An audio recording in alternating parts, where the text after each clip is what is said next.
What is up, guys? Noah here, and today I'm bringing you some Scavenger gameplay on Azadi Palace, and this is on the new Battlefield 3 DLC Aftermath.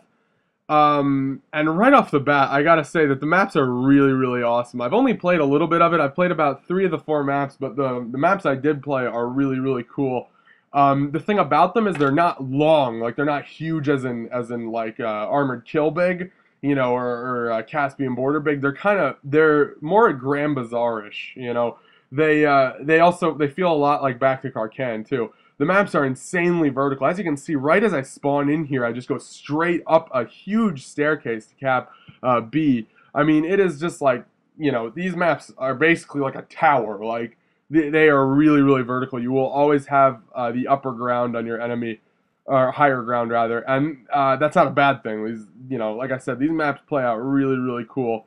Um, right off the bat, though, I can say that this is actually my third game as Scavenger. The first game I played of Aftermath was Scavenger, and this is my third one. I got it this morning, and I'm sorry if I sound sick. By the way, I actually stayed home today because I feel like total shit.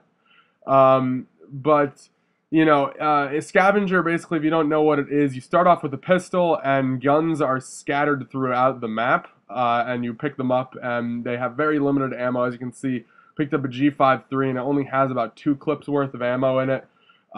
So you're constantly moving, looking for a new gun, or just trying to cap flags and whatnot. And that's another thing.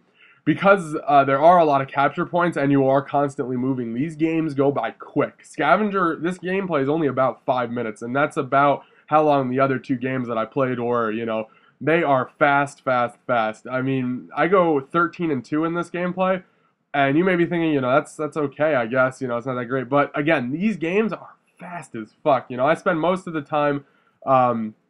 To pick up a nice little double here. I spend most of the time up on these second level parts because it's just easier to control these capture points. B, and I think D is the other one that's over there. C, I'm not sure. I think I actually only went downstairs like twice. Because like I said, you're just constantly moving, and I was finding the better guns upstairs. But then again, that could be random because by B, that capture point that I first went to, there's a 3-tier gun spawn, and if you don't know what the tier means, 1 tier is basically your okay PDWs and stuff like that. 2 tiers are your better SMGs, faster fire rates, and 3 tiers are mostly your assault rifles and snipers and stuff.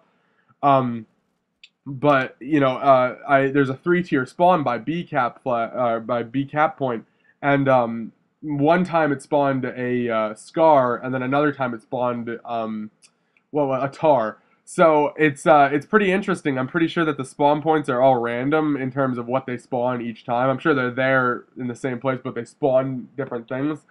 Sadly, this gameplay I don't pick up a crossbow at all, but in the other games I played, I did. And I gotta say, the cool thing about the crossbow is it's just fucking badass. I mean, it's a crossbow. Let's just kind of break that down for a second.